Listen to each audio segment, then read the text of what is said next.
Ya estamos con Maite Lanata, actriz jovencísima, como está a la vista, nacida en el año 2000, una criatura del siglo XXI 100%. Empezó a trabajar en televisión a los 10 años y ya, a pesar de su juventud, ya tiene dos Martín Fierro, uno como actriz revelación y otro como actriz de reparto. Hace poquitos días se ha estrenado la tercera temporada del Jardín de Bronce, una de las series en las que trabaja, así que quizás es el lugar más inmediato donde se puede ir a chequear su laburo. Maite, muchísimas gracias por venir esta noche a conversar con nosotros. Gracias a vos. Muy claramente también sos una criatura de la democracia, naciste en pleno contexto de la democracia. Imagino que todo lo ocurrido durante la dictadura y la significación del retorno de la democracia te habrá llegado por los medios, por los documentales, incluso hasta por algún curso de historia en el colegio. Pero más allá de eso, ¿te llegó algo de manera experiencial? Es decir, ¿cuál fue la forma en la que tu familia procesó, te contó cosas con respecto a lo que fue la dictadura o lo que fue el retorno de la democracia? Bueno, principalmente mis papás, uno tenía aproximadamente 16 años, mi papá, y mi mamá 10 años cuando retornó a la democracia, entonces en cierto punto tampoco tienen tantos recuerdos así muy vivenciados. Y tampoco es que lo charlé ni con mis abuelos, o sea, mucho no hubo un momento de charla así en particular. Sí, lo que más recuerdo por ahí es justamente el cuatrimestre pasado, yo estoy cursando en la UBA Comunicación Social y tuve que hacer una entrevista de carácter etnográfico para antropología, que era justamente principalmente enfocado en los 40 años de la democracia, y había que intentar como llevar al entrevistado al momento específico de la vuelta de la democracia. Entonces tuve una charla bastante interesante con mi papá por conocer un poco cómo él se tomó ese día, ¿no? O el recuerdo, no sé si se recuerda tanto en particular ese día, pero sí por ahí la candidatura de Alfonsín, el acto, ¿no? de la candidatura. Mismo tiene también un par de diarios de ese momento, como bastante coleccionista, que me mostraba. Y lo que más me sorprendió es como el amor que se tenía por la democracia, que siento que por ahí en esta generación se perdió, no se tiene noción. Al haber nacido siempre en democracia, uno lo tiene como un relato un poco ficcional en cierto punto, o sea, sabe que es la realidad, pero siempre todo relato que te cuentan tus padres lo siento como lejano, ¿no? Como una realidad que no es la nuestra, pero que fue y que tiene historia la Argentina, pero al no pasarla por el cuerpo, por la carne, es como que en cierto punto hay una pérdida de conciencia exacta en cuanto al valor que se le da a la democracia, que siento que por ahí mi generación y también, bueno, personas de 30 hasta 40 años no tienen esa noción. Claro, es difícil valorar cuando es lo único que conoces, ¿no? Cuando sí. La democracia es la realidad completa, y muchas veces no es una realidad que sea precisamente bonita o agradable, ¿no? Es una realidad con la cual uno vive a las piñas por infinidad de cosas. Vos sos, como decía, como tu generación, son criaturas de la democracia. En buena medida quizás parte de lo que sos y de tu desarrollo y de lo que estás estudiando y de lo que estás laburando y de lo que conseguiste profesionalmente tiene que ver con el hecho de que te desarrollaste en democracia, ¿no? Quizás las cosas hubiesen sido muy distintas bajo otro régimen. A pesar de que esto es tu normalidad, la normalidad de la gente de tu generación, ¿sentís que hay algo que está en riesgo, que hay algo que está haciendo ruido? ¿Eso genera vértigo o puede generar también lo contrario, ¿no? Curiosidad, que puede ser otra cosa distinta de lo único que conoces? Creo que hay un gran parte de curiosidad, que eso da más miedo aún, porque no siento que he charlado con amigos, con amigas que por ahí no están relacionados en absoluto con la política o en términos generales, no mucho, sobre todo partidaria. Y entonces hay algo como de curiosidad también por algo completamente novedoso a lo vivido por uno, ¿no? Entonces hay algo de eso. Hay un temor, yo creo que también hay un temor en gran parte de mis compañeros y compañeras, sí hay temor. pero no es un mismo temor como las personas que vivieron por ahí. Mismo también, digo, medidas neoliberales, ¿no? Tampoco las curtimos. O sea, hay algunos que de estos 40 años de democracia, que hay algunos que tienen 20 básicamente, y entonces en cierto punto no vivieron tampoco medidas ultra neoliberales. O crisis así muy profundas, digo, en cuanto a... Esta es la primera, o sea, inestabilidad económica grande que por ahí se puede percibir. Después del 2001, después de la crisis del 2001. Claro, ¿no? Yo no tengo idea de la crisis del 2001. Directamente tenía un año, no recuerdo absolutamente nada. Entonces, en cierto punto, es un desconocimiento completo, que también creo que está... Y ahí ya sí como que reforzaría yo de alguna forma... o en lo particular en mi colegio no me enseñaron muy profundamente los últimos años de la democracia.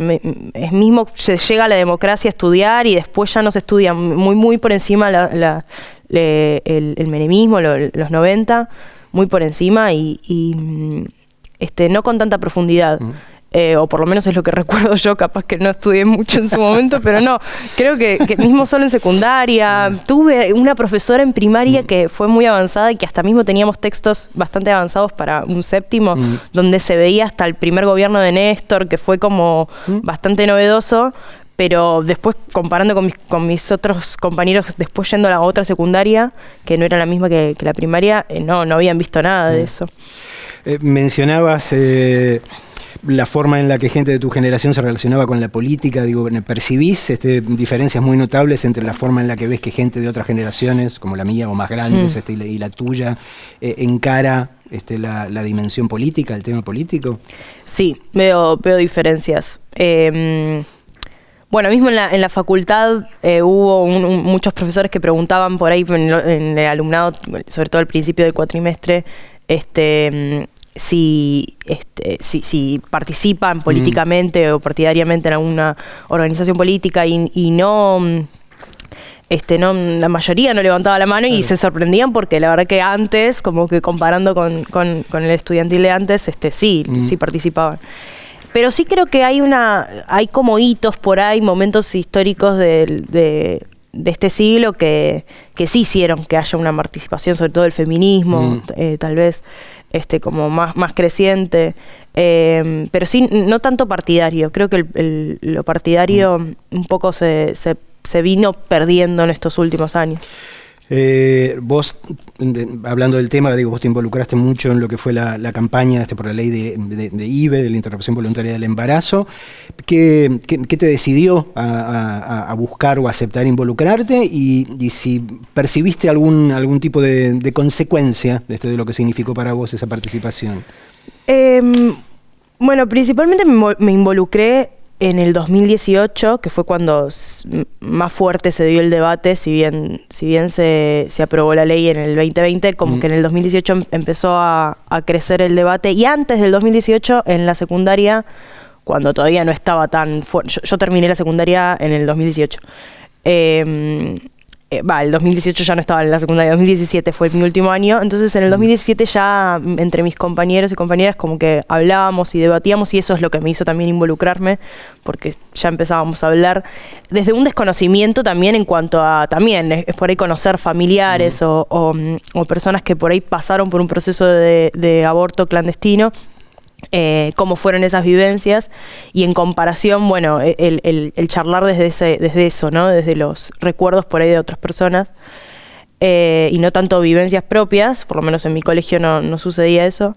Y sí, por ahí en el 2018, cuando empieza a ser como el debate más fuerte, y yo había empezado a estar en 100 días para enamorarse, que también hubo hasta mismo un capítulo que se habló del aborto y eso, me hizo involucrarme muchísimo más, por tener también familiares cercanos que pasaron por un aborto, y creo que a mí lo que me había interesado en su momento también, por ahí también desde la lejanía y el no haber pasado por una situación de aborto que me haya hecho tomar conciencia, me pasaba que yo veía como una especie de un debate doble, donde por un lado se debatía en cuanto a algo más metafísico y filosófico de cuándo comienza la vida, claro, que me parecía súper interesante también ese debate y hasta reflexionaba, bueno, a mí cuándo me parece que empieza la vida y cuándo no, y que es completamente subjetivo, individual.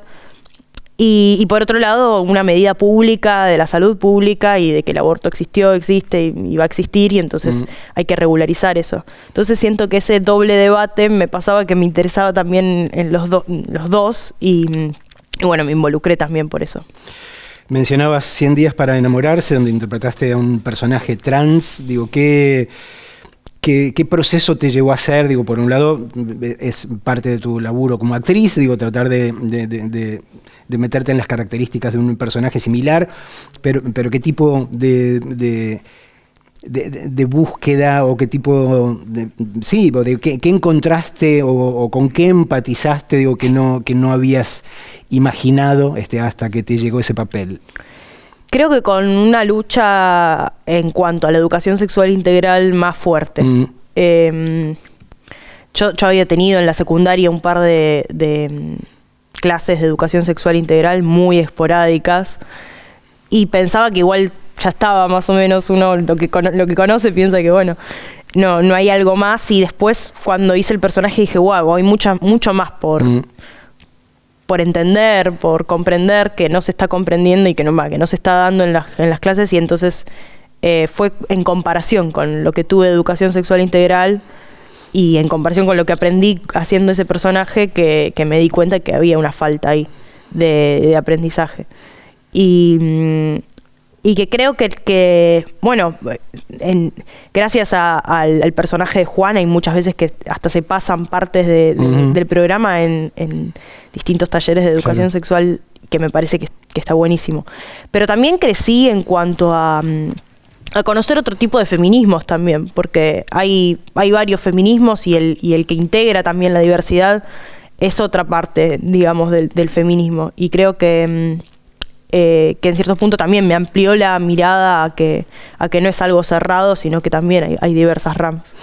¿Y cómo te relacionas con esta reacción conservadora, digo, que es tan fuerte en todo el mundo, pero también entre nosotros, ¿no? Digo, porque mencionabas el personaje de 100 días para enamorarse, hablabas de la ESI, de la Ley de Educación Sexual Integral.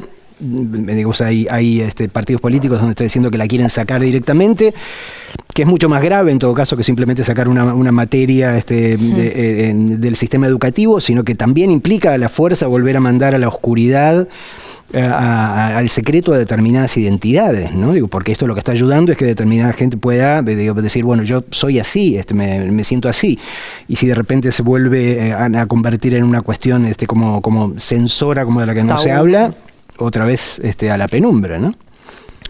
Sí, asustada, vuelvo a lo mismo anteriormente, digo, creo que preocupada por ese panorama,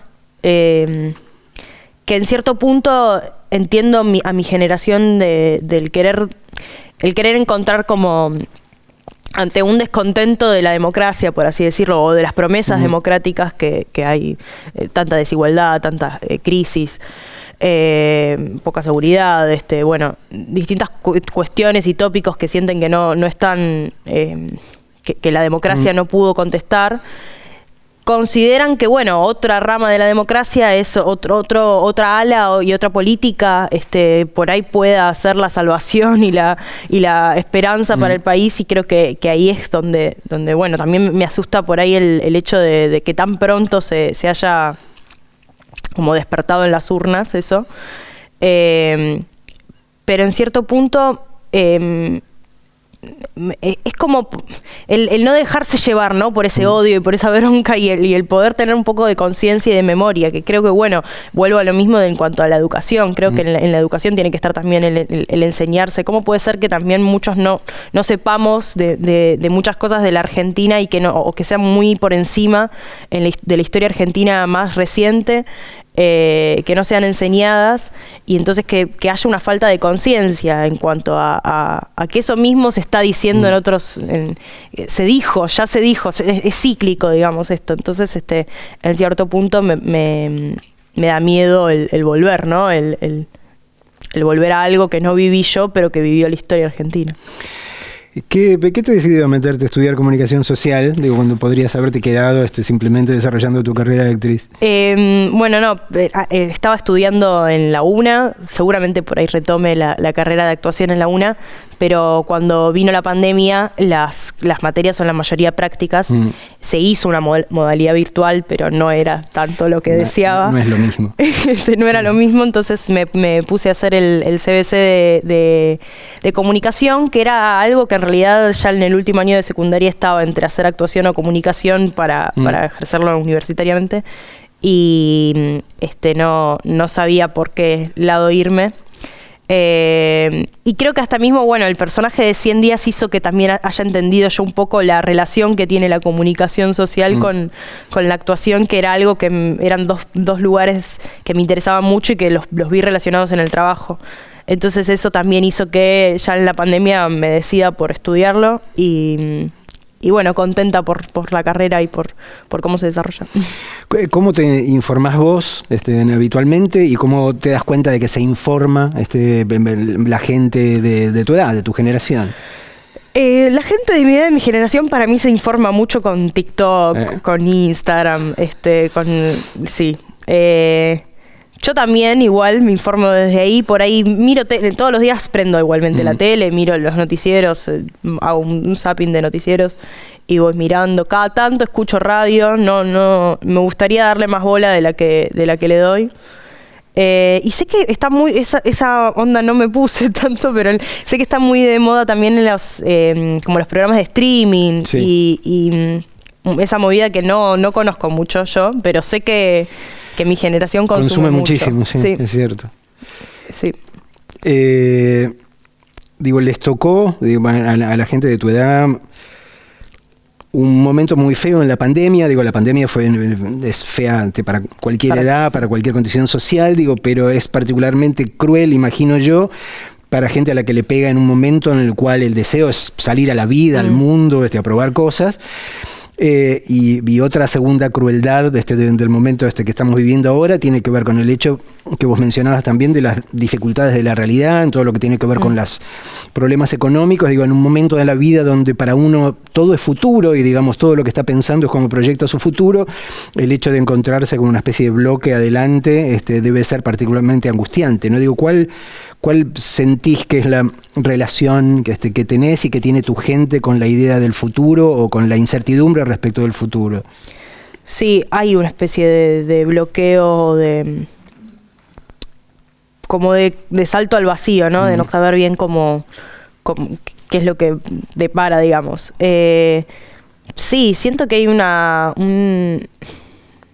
medio que también en cierto punto siento que las redes sociales terminaron siendo como una especie de salvación, aunque no, o sea, visto desde otro lado no, pero es la salida que tienen muchos adolescentes a tirarse hacia eso y hasta reírse en especie de humor negro, de humorizar algunas cuestiones, mucho el meme, digamos, el famoso meme que también ya terminó siendo un video, un TikTok, creo que es esa la salida. El humor muchas veces también termina siendo una salida, ¿no? Para momentos como más tristes o más encerrados. Creo que, o mismo también el profundizar en la salud mental, que creo que es algo que viene una era en la que no hay mucha información de muchas cosas, y es preocupante muchas veces la salud mental y la cantidad de depresión que hay en muchos adolescentes,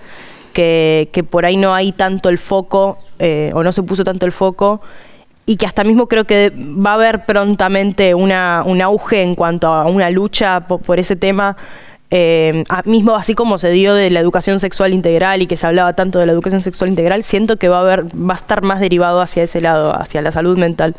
Sí, creo que hay una conciencia creciente al respecto, ¿no? de la necesidad de tratarlo. Maite, muchísimas gracias. Un placer hablar con vos. Gracias a vos.